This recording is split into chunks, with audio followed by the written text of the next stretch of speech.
বলো কেমন লাগছে? আজকে আমার সিজারের ফার্স্ট ডে, আর স্যার খুব ভালোভাবে অপারেশনটা করেছে, কষ্ট যেরকম বুঝতে পারছি না। আর আমার মেয়ে হয়েছে, ও ভালো আছে। তো শ্বশুরে বেশি এক্সট্রা কথা বলে।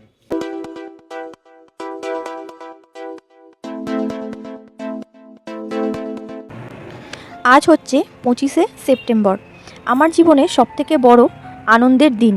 যে দিনটার জন্য আমি এতগুলো বছর অপেক্ষা করেছিলাম, সেই দিনটা আজ এসেই পড়ল। তো আজ ছিল আমার ডেলিভারি। অনেক ভোরবেলা, মানে 4টে নাগাদ আমি উঠে গেছি, স্নান হয়ে গেছে, আর হনুমানজিকে নমস্কার করে নিয়ে এখানে হনুমান চালিসাও পাঠ করে নিচ্ছি, যাতে একটা পজিটিভিটি থাকে। আর আমার গোটা প্রেগনেন্সিতেই আমি হনুমান চালিসা পাঠ করেছি এবং আমি এর অনেক ভালো ফলাফলও পেয়েছি।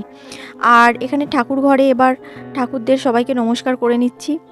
আর ভেতরে ভেতরে খুব ভয় লাগছিল যে কি হবে না হবে, অনেক রকম টেনশান, ভয় সব কিছুই কাজ করছিল।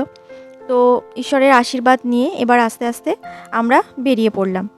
তো যাওয়ার সময় সবার সাথেই দেখা করলাম, আর আমার সাথে আমার হাজব্যান্ড, আমার শাশুড়ি মা, আমার বাবা মা সবাই সেদিনকে গেছিলো, এই জন্য ননদের সাথে দেখা করছিলাম।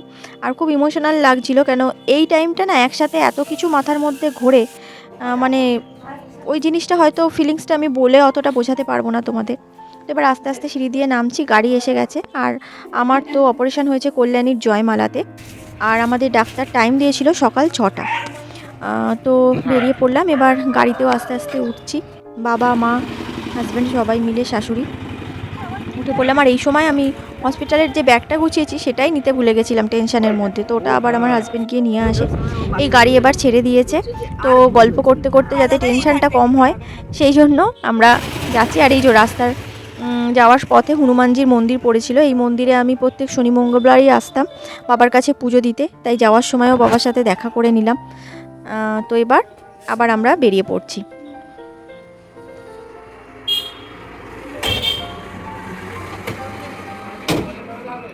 আর এই দেখো গাড়িতে যেতে যেতে আমার হাজব্যান্ড আর আমি খুব গল্প করছিলাম যাতে করে টেনশানটা বেশি না হয়। তাও মনের মধ্যে সেই টাইমে একটা টেনশান আর প্যানিক তো থাকেই সবাইকার, আমারও হচ্ছিল, কিন্তু কথাবার্তা বলে আর মজা করতে করতে যাচ্ছিলাম যাতে টেনশানটা কিছুটা হলেও যেন কমে, মাথায় ভুলভাল চিন্তাভাবনা যেন না আসে। তো এইভাবেই আমরা যেতে যেতে ঠিক 6টার সময় নার্সিংহোমে পৌঁছে যাই। তো এই দেখো, এটা হচ্ছে জয়মালা মেমোরিয়াল হসপিটাল, এখানে আমরা চলে এসেছি। আর ডাক্তারবাবু অনেক সকালবেলা থেকেই এখানে চলে এসেছিলেন। এবার আমরা নার্সিংহোমের ভেতরে ঢুকবো। আর এই নার্সিংহোমের ব্যবহার স্টাফেদের আর পরিষ্কার পরিচ্ছন্নতা ভীষণই ভালো, আমি যে কটা দিন ছিলাম খুব খুব ভালো সার্ভিস এই নার্সিংহোমে আমি পেয়েছি, সবাইকার ব্যবহার ভীষণ ভালো। তো এবার আমার হাজব্যান্ড এখানে কিছু ফর্মালিটি সব ফিল আপ করছিল, ফর্ম টর্ম দিয়েছিল ওরা, সেগুলো সব ফিল আপ করে নিল। আর আমাকে দেখো ওর তারপরে নিয়ে গিয়ে এই আয়ামাসি রেডি করে নার্সরা অনেক রকম ইঞ্জেকশন দিয়েছিল, তারপর আমার স্যালাইন চালু করে দিয়েছিল। এবার আমি ওটি রুমের দিকে যাচ্ছি আস্তে আস্তে, আর আমি ছিলাম 4 নম্বর পেশেন্ট। আর ওরা একটা ইঞ্জেকশন আমাকে দিয়েছিল ভেনের মধ্যে, ওটা দেওয়ার পরে খুব পেন হচ্ছিল, জানি না ওটাই লেবার পেন কিনা।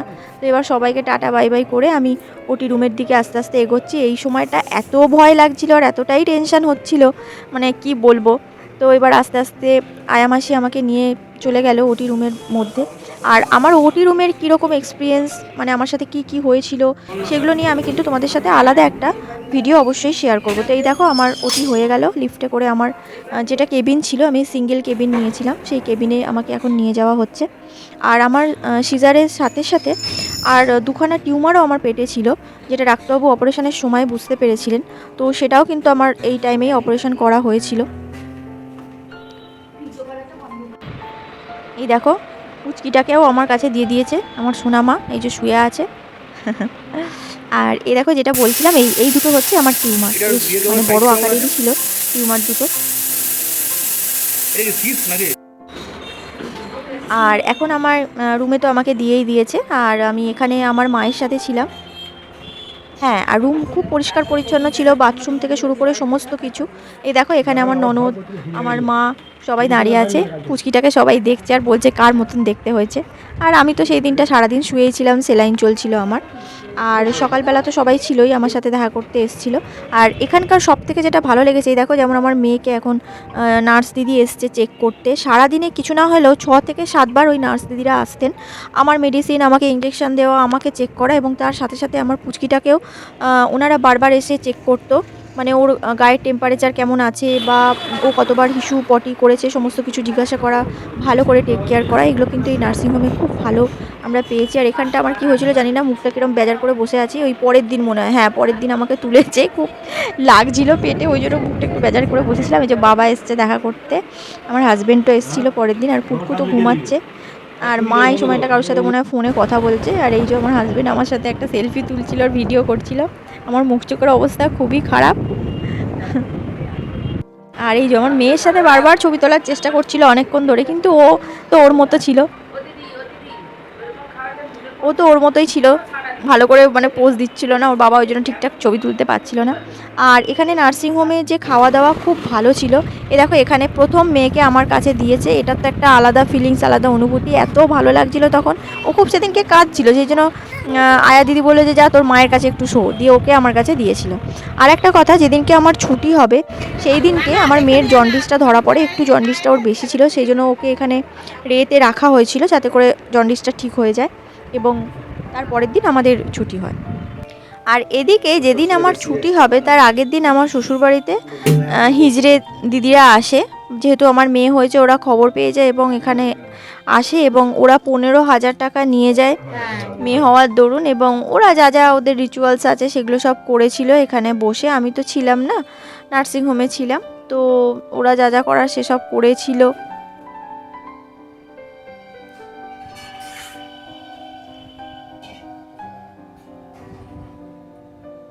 আর হ্যাঁ, এই যে ভিডিওটা করা হয়েছে ওদের পারমিশন নিয়েই আমার হাজব্যান্ড ভিডিওটা করেছে, কেন কি ওরা জিজ্ঞাসা করছিল যে ভিডিও কেন করছিস, করতে দেব না, তো ওই জন্য ওদেরকে বলে কয়ে এই ভিডিওটা করা হয়েছে।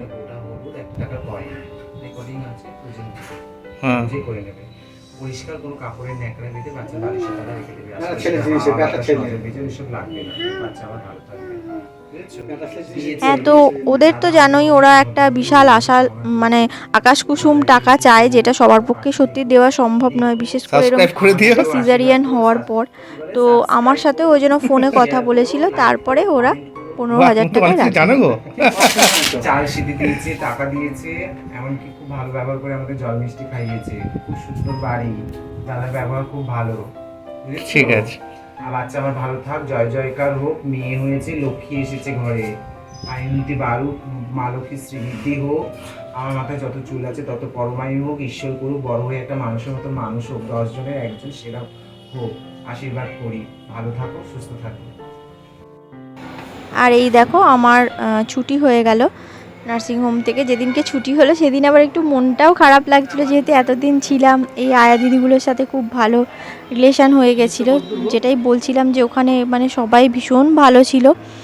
আর ছুটি হয়ে গেছে, আমার ভাই, বাবা আর আমার হাজব্যান্ড ওরা নিতে এসেছিলো, এই যে মা আমি আস্তে আস্তে আসছি। ওই টাইমটাও আমার পেটে ব্যথা ছিল, তবে হ্যাঁ হাঁটাচলা করার মতন অবস্থায় ছিলাম, তো এই আস্তে আস্তে আসছি। আর এই টাইমে আসার সময় মনের মধ্যে যেমন আনন্দও ছিল যে এত বছর বাদে আমি যেটার অপেক্ষা করেছিলাম সেটা মানে ঈশ্বরের আশীর্বাদে এত ভালোভাবে সুস্থভাবে সব হয়েছে, এবার বাড়ি ফিরে যাওয়ার পালা। কিন্তু আনন্দের সাথে সাথে মনের মধ্যে এত টেনশানও হচ্ছিল যে এত ছোট বাচ্চা বাড়িতে নিয়ে যাব, এতদিন ও একদম মানে ডাক্তার নার্স সবার একদম অ্যাটেনশানের মধ্যে ছিল, টেক কেয়ারের মধ্যে ছিল। হ্যাঁ, তো বাড়িতে গিয়ে কি করব, সব কিছু ঠিকঠাক করতে পারবো কি না, ভীষণ মনের মধ্যে একটা টেনশান কাজ করছিল। তো এবার আমরা আস্তে আস্তে বেরিয়ে পড়ছি ওখান থেকে। আর যে আয়া মাসি সবসময় থাকতো, ওই আয়া মাসি আমাদের নিচে অবধি এগিয়ে দিতে এসেছিলো বেবিটাকে। তো ওখানকার মানে পরিবেশ পরিস্থিতি মানুষজন নার্সিংহোমের ভীষণই ভালো। বারবারই আমি একটা কথা বলবো, কেন যখন অপারেশন হতে গেছিলাম তার আগে অনেকের কাছ থেকে তো অনেক রকম এক্সপিরিয়েন্স বা কথাবার্তা শুনেছিলাম, কিন্তু আমার নিজের এক্সপিরিয়েন্স সত্যি কথা বলতে বন্ধুরা খুবই ভালো। তো তোমাদের সাথেও আমি অবশ্যই শেয়ার করব আমার ওটি রুমের এক্সপিরিয়েন্স যেটা। এবার দেখো আমরা আস্তে আস্তে নামছি, যেহেতু এখানটা সিঁড়ি ছিল। এইবার আমরা গাড়িতে উঠে পড়েছি, বাড়ির দিকে আস্তে আস্তে রওনা দিয়ে দিয়েছি। আর সেদিনকে, যেদিন আমার ছুটি হয়েছিল, সেদিনকে অসম্ভব গরম ছিল। এই বাড়ি চলে এসেছি। আর তোমরা অবশ্যই ভিডিওটা এতক্ষণ দেখলেই অবশ্যই বলো কেমন লাগছে ভিডিওটা আমার। আরও এর অনেকগুলো ভিডিও আছে প্রেগনেন্সির। আর সবাই একটু সাবস্ক্রাইব করো, আমার পাশে থেকো চ্যানেলটা। আর কেমন লাগলো আমার ডেলিভারির যে ভিডিওটা অবশ্যই কিন্তু তোমরা কমেন্ট বক্সে সবাই জানিও। এই আমি পৌঁছে গেলাম বাড়িতে। টাটা। বার করে নে।